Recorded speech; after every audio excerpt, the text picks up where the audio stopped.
Eu estou com o microfone novo aqui, tá? Pensei que estava com problema aqui. Gente, bom dia a todos, a paz a todos, Deus abençoe cada um, bem-vindos esta manhã à nossa EBD Plenos. A gente está encerrando hoje uma tarefa, né, sobre a fé. A gente vai falar um pouquinho sobre fé e resultado. Na verdade, estamos no final da meditação, mas tem mais um domingo para a gente trabalhar ainda a questão da fé. E hoje a fé vai ser fé sobre resultados e sustentabilidade. Sabe por quê, pessoal? Porque ter fé na vitrine não é ter fé na vitrine não é o que Deus espera de nós, né? A nossa fé não é para ser vitrine, né? A gente tem que ter uma fé que tenha um resultado, né? E ela tem que ter sustentabilidade. Então, duas coisas interessantes aí. O resultado da fé, ela vai ter o fruto. Porque a fé sem o fruto, fica difícil de entender uma fé sem fruto, né? E ela vai ter uma sustentabilidade, que o que vai nos sustentar vai ser a fé em diante aí. Pastora Deise, bem-vinda. Pastor Gilberto, bem-vindo. Pastor Pedro Itamar está aí com a gente hoje. Eu estou em casa aqui. A Vânia está aqui ao vivo comigo. Então, estamos juntos aqui num grande momento. Amém. Vamos orar, pedir a Deus uma graça nesta manhã, né? Obrigado, Senhor, por esta manhã, por esses pouquinhos minutos que nós temos para falar um pouco da Tua palavra. Fala conosco, aumenta-nos a fé, como disseram os discípulos, Pai, e nos guarda em fé. Em nome de Jesus. Amém. Amém. Irmã Lisiane, bem-vinda também. Glória a Deus. Deixa eu buscar aqui o nosso material de hoje. Onde é que ela está aqui? Espera um pouquinho só. Achei. Está aqui. Vamos lá. Vou chamar aqui para vocês na tela. Pronto. Ó, a nossa EBD ela é padrão, tá vendo aí, pessoal? Ela é personalizada. Aqui, ó, EBD Plenos, tá vendo? Não é um estudo que você pegou na internet, você fez um Ctrl-V, Ctrl-C, uma inteligência artificial, não? É uma matéria produzida para o nosso consumo mesmo aqui da casa, né? Então, o tema de hoje, a fé como resultado de sustentabilidade. Os nossos textos áureo, né? Nós temos aqui 1 Pedro 9, aproveitar que o pastor Pedro está aí na sala, né? Uma homenagem a 1 Pedro 9. Alcançando o fim da vossa fé, a salvação das vossas almas. Olha o que Pedro fala aí, que o fim da fé. Então, gente, a fé vai ter fim, né? Porque depois que você entra na eternidade, não precisa mais de fé. Já está dentro. Quando estiver no céu não vai ter oração mais também, não precisa de oração. No céu só vai ter louvor, adoração, e a presença de Deus, né? Mas o fim da fé é a nossa salvação. A gente para a eternidade, né? Esse é o fim da fé. E 1 Timóteo 1,14, e a graça do nosso Senhor se superabundou com a fé e amor que há em Cristo Jesus, né? Também, como sustentabilidade, aí nós temos ali em 1 Timóteo 1,19, né? Conservando a fé e a boa consciência, a qual alguns, rejeitando, fizeram naufrágio na fé. Olha, então a fé tem naufrágio também. Você pode afundar sem fé, né? Então é interessante o que Timóteo... Aliás, é Paulo aqui falando para Timóteo, né? É uma das cartas pastorais. E guardando o mistério da fé numa consciência pura. A gente podia trabalhar um pouco a exegese desses textos aqui, mas o nosso tempo aqui é exíguo, né?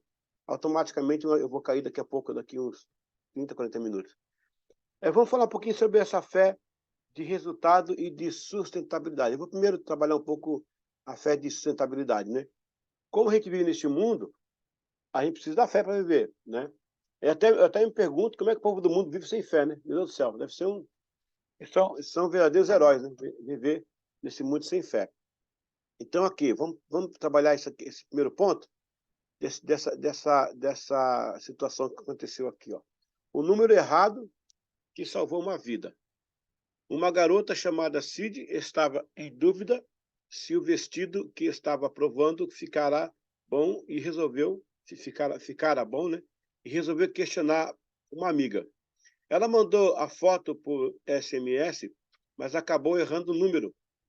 Quem recebeu foi um homem chamado Tony, que respondeu a estranha com outra foto e um recadinho.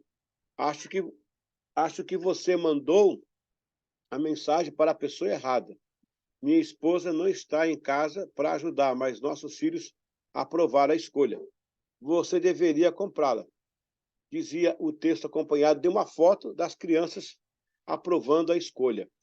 Cid achou a história tão bacana e divertida que resolveu compartilhá-la nas suas redes sociais. O que ela descobriu mais tarde é que o filho mais novo do casal, que ela não conhecia, estava internado por causa de um câncer e por isso não apareceu na foto. Cid fez uma campanha e arrecadou US$ 3.000 para ajudar o tratamento da criança que felizmente sobreviveu. Aí você tem um exemplo de fé de sustentabilidade. Olha, gente, eu não quero espiritualizar, né? 100%. Uma vez que nós comemos feijão, nós comemos arroz, a gente dorme, a gente fala, a gente sente, né? Então a fé também, ela está inserida no dia a dia da gente.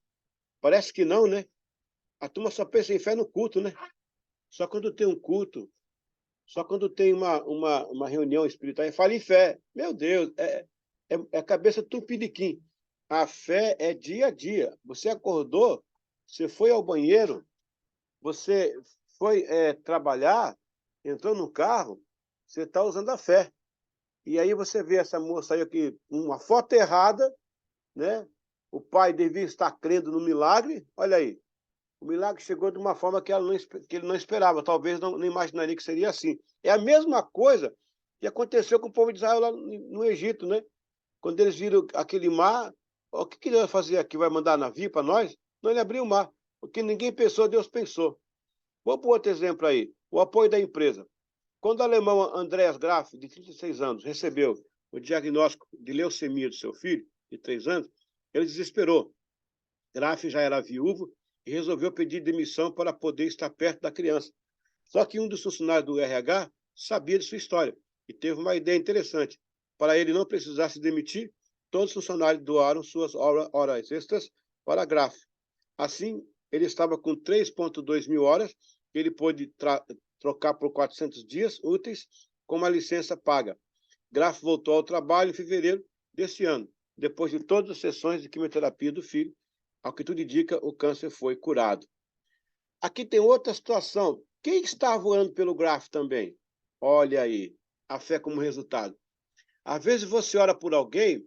Eu lembro de um pastor chamado Valdir, lá de Uberlândia, pastor Valdir Durante. Ele dizia assim: a pessoa pedia oração. Acho que o Gil lembra dele, Gil, o pastor Valdir Durante, você lembra? Isso. O pastor Valdir, quando a pessoa ia pedir uma oração na igreja, ele falava assim: Isso. a pessoa está sabendo que nós vamos dar por ela? Um dia eu perguntei ao pastor: por que você pergunta se ela está sabendo? É porque tem gente que é abençoada à toa. À toa? Como assim à toa? O cara é abençoado, não sabe por que foi, não dá glória a Deus. Ele tem que saber que alguém está orando por ele, para ele saber Isso. que se a bênção Eita, acontecer, foi o fruto da oração. eita, fácil fazer que eu estou participando. Interessante, né? Então, na Sacada. verdade, muitas vezes a gente é alvo de uma oração e não sabe por quê. E isso envolve a fé também no resultado e na sustentabilidade. Um outro exemplo aí, a rejeitada que virou medalhista. Quando Osaka Masters nasceu na Ucrânia, em 1889, seus pais abandonaram no hospital por conta de uma série de deformidades em suas pernas. Já pensou, gente? A menina nasceu com problemas físicos, aí os pais abandonaram no hospital. Oh, meu Deus. E os pés causados pela radiação emanada de Chernobyl. Ela fez diversos tratamentos para tentar colocar os membros no lugar, sempre com muito sofrimento. Oksana passou por 3 abrigos, passou fome e foi, enfim, adotada por Gay Master, um terapeuta norte-americano. Oksana foi morar nos Estados Unidos, onde acabou passando por 2 processos dolorosos, a amputação da perna esquerda aos 8 anos, meu Jesus. da direita aos 13, ambos acima do joelho. Ó. Se você acha que ela iria desistir de viver por conta disso, você errou redondamente. Okazana se tornou para-atleta, ganhando medalha de ouro olímpica em esqui de fundo nos Jogos de Pyeongchang nesse ano. Ela também tem outras 3 medalhas olímpicas, uma de prata e 2 de bronze. Isso é fé, gente. Isso é fé. O que é a aula de hoje, Alberi? Eu estou desmistificando essa crentalhada que só vive pela fé quando está na igreja, quando fala em reunião espiritual, quando vai orar. A fé, gente, a fé tem que ser 24 horas no dia a dia da gente. Não é só quando dá a mão para orar, no culto ali, agora estou com fé, irmão, da fé. Não, acabou o culto, a fé continua. Ou a fé fica na igreja, Lisiane? A fé fica lá na igreja. Então vamos guardar a fé lá na igreja, vou sair, ter um cofrezinho, põe a fé no meu cofre. Gente, pegou o carro, fé no carro. Pegou a estrada, fé na estrada. Vai almoçar, fé no almoço. É assim. Vamos falar um pouquinho agora da fé como resultado, no caso do David Brainerd, o menor ministério do mundo e o maior resultado. Essa aula aqui vai ficar emblemática, hein? Essa aula aqui é fantástica. David Brainerd é de 1718 e morreu em 1780, viveu pouco, né? Ele foi um missionário de menor tempo de ministério, mas realizou muito na conquista missionária. Brainerd se converteu aos 21 anos de idade e, nesta época, foi para a Universidade de Yale, nos Estados Unidos. Eu morei lá perto dessa universidade, morei 30 quilômetros mais ou menos dessa universidade. Contraiu a tuberculose em um período desprovido de uma medicina especializada. Isso trouxe muitos transtornos e foi uma das causas da sua morte precoce. A doença era terrível. Ele chegava a cuspir sangue pela boca. Mesmo com essa dificuldade, foi um aluno que se destacou na universidade. Durante seu curso, ouviu a pregação do George Whitefield e foi como uma flecha de fogo. A partir do 3º ano, ele deixou a universidade para se dedicar às missões aos nativos. Inclusive, depois do dia que seria o dia da sua formatura, estavam no campo entre os indígenas. Era a colação de grau da sua turma. Brainerd escreveu em seu diário: neste dia, eu deveria receber meu diploma. Mas Deus achou conveniente negar-me isso e estou servindo o seu chamado. Irmãos, o David Brainerd, ele era tão usado por Deus, a fé como resultado aí. Ele chegou numa tribo que não falava inglês, não conhecia inglês. Aí ele perguntou, quem pode me interpretar? Aí disseram, aquele bêbado ali tem um bêbado, ele conhece a língua desses indígenas aí, ele vem de cachaça lá. Ele pegou o bêbado e falou, você vai me interpretar na mensagem. Ele levou o cara bêbado mesmo. E o cara bêbado interpretou ele. Quando ele acabou de pregar, toda a tribo estava de joelho, inclusive o bêbado, já de ressaca, já com a ressaca tirada, já curado daquele álcool, e tornou-se um grande pregador nos Estados Unidos. O David Brainerd, um dia, ele foi para uma nação indígena. Gente, em 4 anos de ministério, o David Brainerd pregou para 930 nações. 930 nações indígenas, com 4 anos de ministério. Um dia ele chegou numa tribo que não sabia falar inglês. Ele começou a olhar para a tribo e falava inglês. God save them. God save them. Ou seja, Deus salve eles. Deus salve eles. Aos poucos, toda a tribo foi tocada pelo Espírito Santo. E de pouco a pouco, cada índio chegava e se ajoelhava em volta dele chorando. A tribo inteira se converteu. 5 anos depois, ele encontrou um daqueles índios numa conferência. E o índio falou, pastor Brainerd, 5 anos não, 5 meses depois, ele encontrou um índio num culto. E o índio falou para ele assim, na verdade, nós não entendíamos a sua linguagem. Agora que eu entendo inglês, eu entendo o que o senhor falou. Naquele dia, havia uma promessa para a nossa tribo, de que o grande Espírito enviaria um homem branco para falar de um outro homem que morreu por nós e que nós deveríamos aceitá-lo nesse dia. Então entendemos que foi aquele dia que o Senhor pregou. Já pensou, gente? Que coisa linda. Então, no dia que ele ia para ser, como é que chama? Para ser formado em direito, ele estava pregando. Suas viagens o expunha ao frio e à fome. Sobre um cavalo, distâncias enormes entre rios, montanhas, vales e neve, dia e noite. Eram viagens difíceis, e para chegar em algumas tribos passava montanhas íngremes, escuridão da noite, pântanos perigosos, florestas ameaçadoras com animais selvagens. Muitas vezes, para comprar alimento e pão, ia de 15 a 25 quilômetros, e pela distância, quantas vezes o pão azedava ou mofava. Ele dormia na palha e faleceu com um ministério curto. Foi o maior evangelista das nações nativas americanas. É interessante, irmãos, que o David Brennan, ele estudava na Yale, é uma universidade americana muito conceituada, e no dia 18 de outubro de 1738, ele estava sentado quando o George Whitefield pregou. Ele decidiu trancar a matrícula e se entregar aos indígenas. Só que ele sofria tuberculose. Muitas vezes ele pregava de cócoras, porque não tinha força para pregar em pé. Demais, né? E aí, um dia ele sentiu que estava morrendo. Ele sentiu que ia chegar a morte dele. Então ele correu para a casa do pastor Jonathan Edwards. O Jonathan Edwards é aquele que pregou pecadores nas mãos de um Deus irado. O grande evangelista americano que abalou os Estados Unidos da América com essa mensagem. Ele chegou na casa do Jonathan Edwards já com fraqueza, lá no lugar chamado Northampton. E aí a Jerusa, a filha do Jonathan, veio cuidar dele. Ela se apaixonou por ele, mas ele não ia viver muito tempo. Um dia ele acordou sem fala e com muito sangue na boca. E o pastor Eduardo colocou ele no colo, a cabeça dele no colo, e começou a orar por ele e não sabia o que fazer com ele. E aí o pastor Eduardo disse assim para ele: "O que faz um jovem de 24 anos se entregar dessa forma, morrer no meio dos índios, cuspindo sangue por causa do evangelho?" E o David Brennan, antes de morrer, a última frase dele, com fôlego muito difícil de falar, ele falou para o Jonathan Edwards: "Eu daria a minha vida por aquele que um dia deu a vida por mim."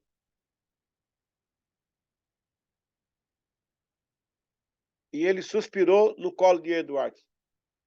Edwards empurrou o corpo dele, Jesus abraçou, e Edwards saiu correndo para o campo, gritando: "Deus, o que esse moço tem que eu não tenho? Que fé é essa que ele tem que eu não tenho?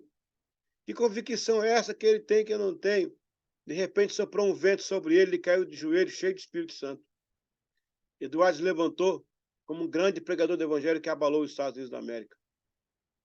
Então, aos nossos olhos, a fé do Brennan, o ministério dele foi curto, mas o resultado que ele deu às nações e ao mundo, através de Edwards, é que lá na coroação do céu, ele vai saber, né, como Deus o usou. Então, a nossa fé, irmãos, ela não pode ser só uma vitrine. Eu coloquei aqui dois paralelos para vocês, no dia a dia e na missão. Que qual que é o resultado direto da fé, Lisiane? É o amor a Deus seguido da pregação do evangelho, seja por vida, seja por voz, por atitudes, seja por missões, por evangelismo. Uma fé sem isso, para mim, não é fé, é vaidade. É uma fé vaidosa, se é que pode existir fé vaidosa no mundo, né? É uma fé vaidosa. Então, se cada crente da igreja, Alberi, tivesse essa consciência de que a fé não é um vaso de decoração, porque tem muita fé que é decorativa, né? A pessoa tem uma fé de decoração, bonita de ver de longe assim, né? Bonita aquela fé. Mas ela precisa ter resultado. Então, eu acho que mais do que urgente, pastora Deise, é a igreja conscientizar a sua membresia, né, o seu povo, que a fé está no dia a dia.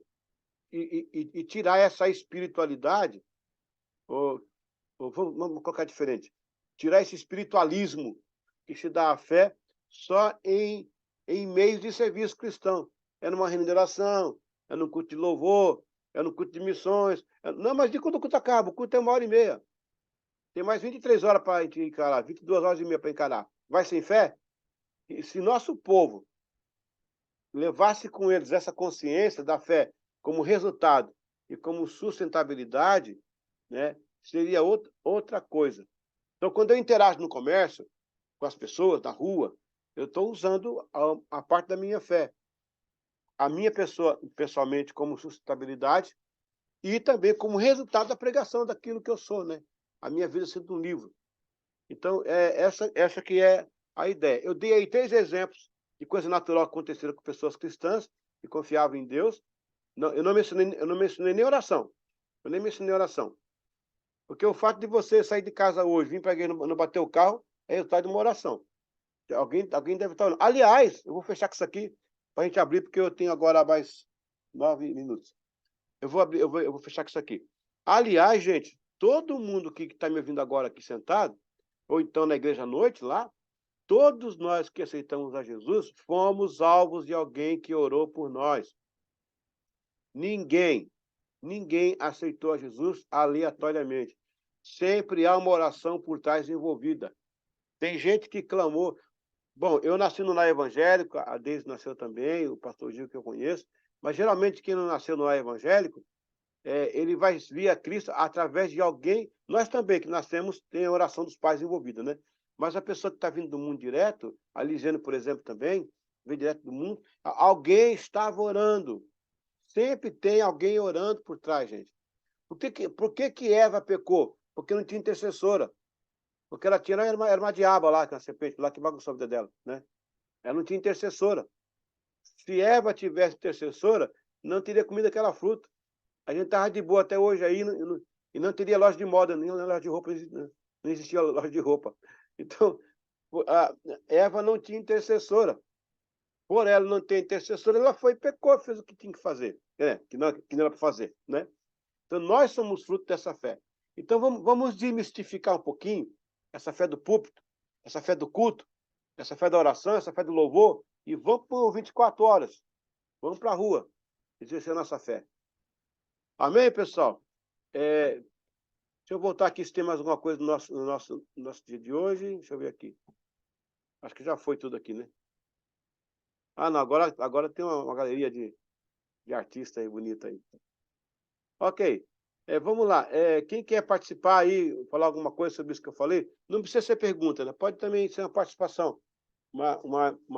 Ajudar aqui o pregador, a minha deficiência, e completar um pouquinho aí a cabeça. O que vocês acharam da ideia de você desmistificar, desespiritualizar esse negócio de fé que é só no culto?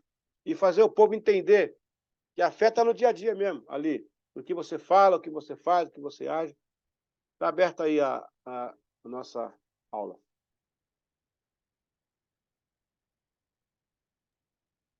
Um de cada vez. Se você achar que não tem nada a ver, não tem problema não. Eu acho que tem a ver, porque eu acho que fora do culto, eu acho que é aí que tem a ver. Porque no culto é fácil ser crente no culto. No culto você está bonito, penteado, você usou Entendeu, né? avanço, as mulheres usam impulso, né? O pastor Pedro usou leite de rosas, né? Então, no culto a gente está bonito. Todo mundo bate o pé, canta alto, e lá fora. Né? Eu conheço irmãos que não gostam nem da paz do Senhor lá fora. Ô, meu pai do Senhor, o cara se esconde. Diz que quanto mais escuro à noite, mais a luz aparece, né? Então, no mundo que está na escuridão, quando você tem a fé, faz a diferença, né? Essa fé naquele que tudo pode, né? Eu creio que a gente pode usar a fé não só, como a Bíblia mesmo diz que a fé e as obras é uma moeda, né? São cara e coroa. Então, você tem fé e você já vê as obras, né? E é importante, né? Por isso que a Bíblia mesmo declara que o justo ele tem que viver pela fé. E se ele recuar, Deus não tem prazer nele. Então, a fé é algo que não tem como esconder ela. Você tem que mostrar através da sua vida e através dos resultados da tua vida. Por isso que é importante a cada dia nós alimentarmos a nossa fé e pela palavra de Deus, né? E somos gratos a Deus porque estamos tendo esse momento onde estamos sendo alimentados com a palavra dele e com a fé de nossos irmãos que já estão na glória, mas que fizeram a diferença, né? Ô, pastor Gil, sabe o que você me lembrou agora aí? No século XVIII, os metodistas não compravam colchão, não compravam alguns artefatos que vinham da mão de obra escrava. Eles não precisavam falar que eram metodistas ou que eram crentes. O fato de não comprar álcool, não comprar colchão, tudo que era da mão de obra escrava, o cara da mercearia falava, isso aí é metodista, que não está comprando. Ele não precisava mostrar carteirinha, nem dizer que era crente. Só não comprar essas coisas, ele estava protestando contra a mão de obra escrava, que é um tipo de fé. Ou seja, resumindo a palavra de hoje, a fé lá fora é o nosso comportamento, que determina quem nós somos. Aí eu pergunto, nós temos feito isso? Quando alguém fecha o trânsito, quando alguém faz uma coisa que você não gostou na loja, não te entendeu bem, olha, de vez em quando eu sou testado, viu? Eu mesmo sou testado, eu falo, Eliseu, calma, aí eu puxo o freio de mão, peraí, não é bem assim, não é fácil, não. Alguém mais aí quer dar uma participação? Fique à vontade. Alberi? Tá sem áudio aí. Aí, Fê. E agora? Agora tá. Eu? Deu? Tá? Tá, então eu tenho uma palavra. Eu já fui, assim, na fé, bem mais fervoroso. Lembro que isso foi mais no início, mas durou bastante, vários anos, né, na minha fé. E hoje, claro, eu tenho fé, mas parece que é uma fé mais tímida um pouco do que aquilo que eu já tive, né? Eu tinha uma loja ali na Brasil e eu morava, tipo, 150 metros da loja, né? E eu acho que carreguei aquela Bíblia, uma Bíblia que eu tinha por uns mais de 10 anos. Aonde eu ia, a Bíblia debaixo do meu braço. E qualquer oportunidade que eu tinha, chegava às vezes num lugar, encontrava alguns amigos, eu parava e falava de Jesus. Lembro que um dia eu saí do Atlântico Shopping, onde eu morava, e encontrei uns gringos na praça. Estavam ali conversando, eu parei, fiquei conversando com eles, eu conhecia alguns deles, né? E eu fiquei, tipo, era praticamente o meu horário de começar a trabalhar, que eu pegava o caixa, né? E eu fiquei uma hora, mais ou menos, falando de Jesus para eles. Aí eles aceitaram a Jesus, a maioria aceitou, todos eles, eram cinco argentinos. Sim. Passou-se um tempo, um deles ficou forte, se converteu, foi para a igreja tal, e dali um pouco apareceu um escândalo no jornal, que tinham pego um pessoal que falsificavam cheques, né? Eles, sei lá, se roubavam, compravam e era tipo uma ganguezinha, sabe? E eles passavam cheque falso no comércio. Sim. E um daqueles gringos estava no meio deles, né? E ele que me mostrou.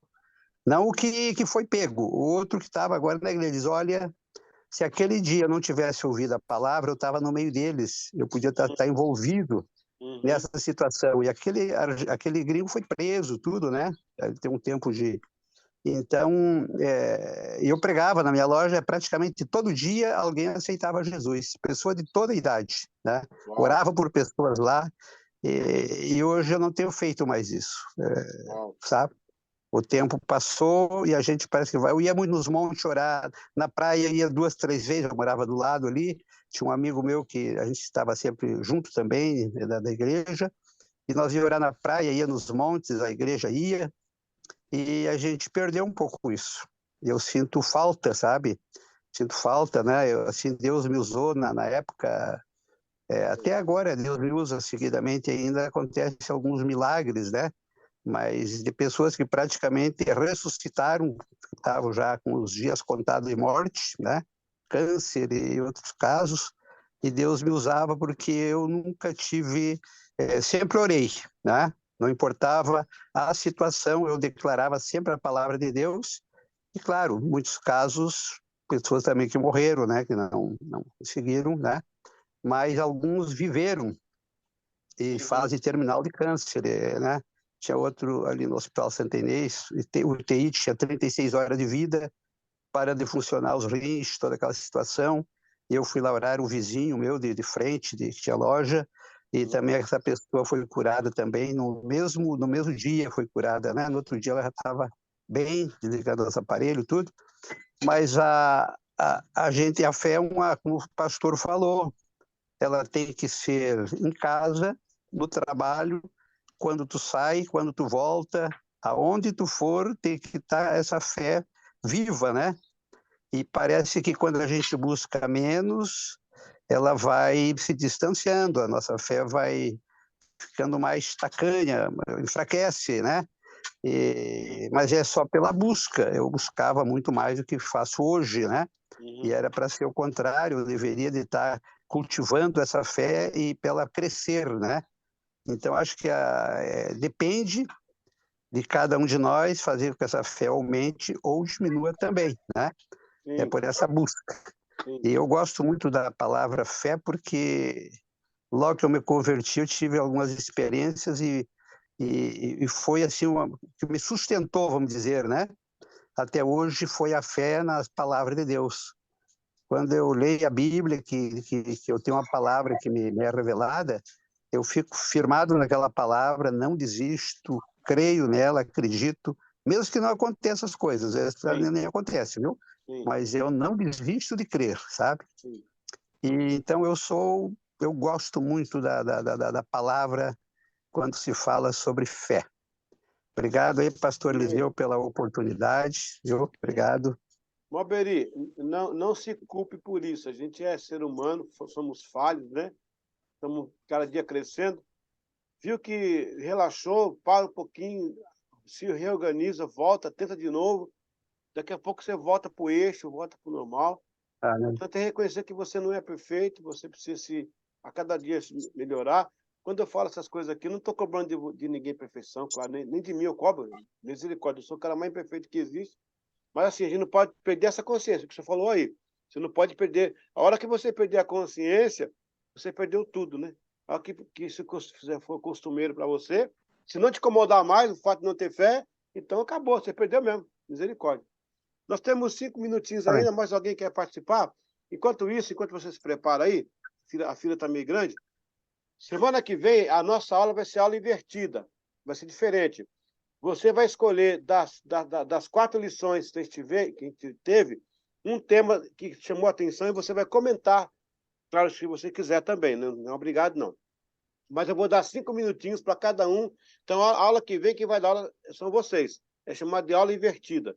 Eu, como professor, vou só fazer a coordenação da aula aqui. Mas cada um vai trazer uma meditação. Ah, pastor, na aula tal, esse assunto aqui me chamou a atenção, eu queria discorrer. Você vai ter 5 minutinhos para fazer a sua defesa de tese aí.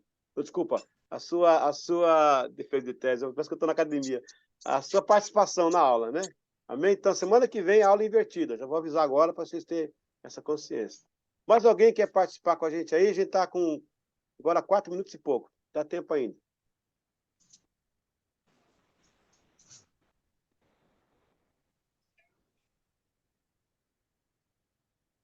Ok? Mais alguém? Então a gente vai. Estão orando. Opa. Os irmãos estão orando. Tá bom. Eu acho que vão. Eles estão segurando para a semana que vem, para não gastar agora. Amém. Então, pessoal, é isso aí. A ideia da aula foi essa hoje. A gente ter a fé como 2 coisas, né? Resultado e sustentabilidade. Resultado por quê? A fé não é para ficar na vitrine, não é para ficar em exposição, né, Alberi? Não é para ficar lá só para pessoa olhar e falar, que legal, que fé bonita que você tem. Não. Essa fé tem que ter resultado, tem que promover o reino. Isso que a palavra é essa. Promover o reino. E ter o quê? A sustentabilidade. O cristão, o seu combustível, né, é a fé. Eu costumo dizer que o culto, gente, é um posto de gasolina. Alguém chega de tanque cheio, chega feliz, alegre e tal. Outro chega de tanque pela metade. Como é que tá, irmão? Estamos indo, estamos indo. Um chega já com o tanque na reserva. Ô, olha por mim, não tá legal. Alguns chegam empurrado. Vamos embora, porque acabou lá atrás a gasolina, lá atrás. Outro vem rebocado, vem rebocado para o culto. Mas Deus a todos enche o tanque. E nós saímos do culto abastecido para uma nova semana. Então é por aí que faz. Glória a Deus. Olha, semana passada a pastora Deise ficou orando sozinha, mas Deus ouviu a oração dela. Com certeza, Deus ouviu a oração dela. Caiu aqui o sistema, mas eu continuei orando. Eu imaginei mais ou menos mais 1 minuto e tal, né? Então, vamos pedir para orar de novo agora. A gente tem 3 minutos, acho que vai dar tempo hoje. E agradecer a Deus pela nossa EBD Plenos de hoje. Amém? E você, quando puder, convide as pessoas, anime as pessoas a participar com a gente, tá bom? Pastor Deus, pode orar para nós, para a gente encerrar aí hoje. Deixa eu achar o microfone aqui que eu não estou achando. Peraí. Não, Deu certo. Estamos ouvindo. Deu certo? Está aparecendo? Estamos ouvindo. Uhum. Amém. Pai, obrigado por mais essa aula, Senhor. E nós pedimos que o Senhor enche o nosso coração de fé a cada dia para vivermos essa vida, Senhor, de acordo com o teu propósito, com o teu plano, Senhor. Nos ajude a ser inspiração para outras vidas, que a nossa vida, Senhor, em coisas simples dentro da nossa casa e fora dela, Senhor, que ela possa inspirar, mostrando que nós temos um Deus a quem nós cremos, seguimos e vivemos, Pai. Que a cada dia o Senhor nos cubra com muita graça e sabedoria. Nós pedimos, Senhor, e colocamos o nosso coração diante da tua presença. Te amamos, Senhor, e obrigado por essa aula maravilhosa, pelo pastor Eliseu, por cada vida que está aqui, e que nós, essa semana, Senhor, colocamos em prática aquilo que entendemos hoje, que aprendemos hoje, amém. E que o Senhor venha nos fazer resplandecer como luzeiros nesse mundo, Senhor, em trevas, Pai, em nome de Jesus. Amém. Amém. Amém. Gilberto, algum aviso aí, alguma coisa para a gente encerrar? Até a noite. A noite nem avisa, a noite é obrigação. Mas é boa lembrança, boa lembrança, boa lembrança. Esses vão. Amém, glória a Deus. Ei, os alunos aqui mais assíduos dão um testemunho da aula, tá? Legal. Vamos dar até um espaço para o testemunho dessa aula hoje. Opa, beleza. Beleza? Semana que vem, então, aula invertida, tá? Cada um traz um pedacinho que você aprendeu para a gente comentar aqui. Deus abençoe a todos. Bom domingo a todos. Bom almoço. Amém. Aleluia. Amém. Abençoe. Eu faço.